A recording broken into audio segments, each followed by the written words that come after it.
You know that feeling, like there's a heavy stone sitting on your chest, and not because of something you did, but because of what someone else did to you. If you're carrying the weight of an old hurt, well, this story is for you. And trust me, it's a feeling a lot more of us know than we'd like to admit. I mean, isn't it wild how that works? You'll be going about your day, and then bam, a memory from months, maybe even years ago, just hits you. And suddenly you're right back there, feeling that same heat, that same sting of betrayal. It's like no time has passed at all. Well, that's the weight we're going to explore. So, to really get a handle on this, I want you to meet someone. Her name is Elena. And if you looked at her life from the outside, you'd think everything was perfectly fine. But inside, oh, she was fighting a constant battle. You see, for Elena, this pain wasn't some distant memory. It was real. It was now. A friend had betrayed her years ago, and that wound, it just never, ever closed. Her heart was, just as the quote says, raw like a wound that had never been allowed to heal. Just think about that phrase for a second, boiling her own peace. That's exactly what she was doing. She had this mental notebook where she kept track of every single slight. The rude neighbor, the boss who yelled, the friend who forgot. She thought holding on to all that anger was somehow protecting her. But in reality, she was the only one suffering.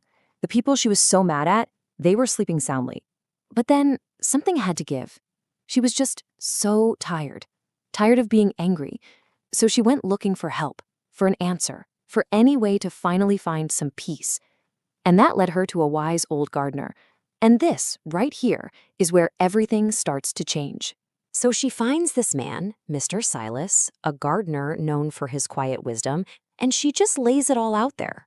I want to be happy, she told him, but I just can't let go of it all. Now, he didn't give her some comforting little platitude. Nope. He handed her an empty basket and gave her a very, very strange task. His instructions were super simple, but, wow, so profound. He told her, for every single grudge you hold, I want you to pick up a stone and carry it. And not just for a little while, for the entire day. She agreed, probably thinking it was a bit weird, but she had no idea what she was about to learn. All right, so Elena heads down to the river. She picks up a stone for that friend who betrayed her, then another for her rude neighbor, one for a relative who had let her down, and pretty soon, that physical weight, it became undeniable. What started as a few little stones quickly turned into this heavy, awkward load. By midday, she was totally exhausted. I mean, the basket was digging into her skin, and her entire body just ached from the effort. And that was the true cost of her grudges. See, all of her energy, all of her focus was just on carrying this weight. The simple, beautiful things about the day, like the soft wind or the warmth of the sun on her face, she couldn't even feel them. Her burden was all she could think about, all she could feel. When she finally got back to Mr. Silas, completely wiped out, he just laid out the truth. The weight wasn't punishing anyone else, it was only punishing her. He said, that basket is your mind. Each stone is a grudge. You think you are punishing those people, but you are the only one whose legs are burning. And then Mr. Silas shared the secret that was going to change her life. And it had nothing to do with getting an apology or seeking revenge. It was all about a simple but incredibly powerful choice. Let this one sink in. He said, when someone throws dirt at you, you can either catch it or step aside.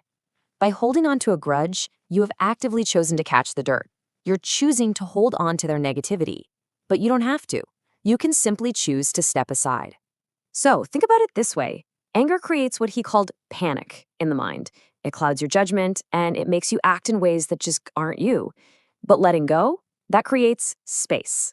And in that space, you can think clearly, you stay in control, and you stay smart about how you react. And this wasn't just some nice, pretty metaphor. Mr. Silas actually gave Elena a practical guide, like a real checklist, for how to empty her basket every single day. Okay, so here's the framework, and it's pretty simple. First, stop catching the dirt. It's their poison, not yours to drink. Second, empty the basket a little bit every day. Before you go to sleep, consciously let go of one resentment. Third, actively choose that feeling of space over panic so you can stay in control. And maybe the most important one of all, remember that you are the cure. Your peace doesn't depend on anyone else. So Elena went back to the river, but this time she wasn't picking stones up. She was letting them go. One By one, she threw the pebbles away.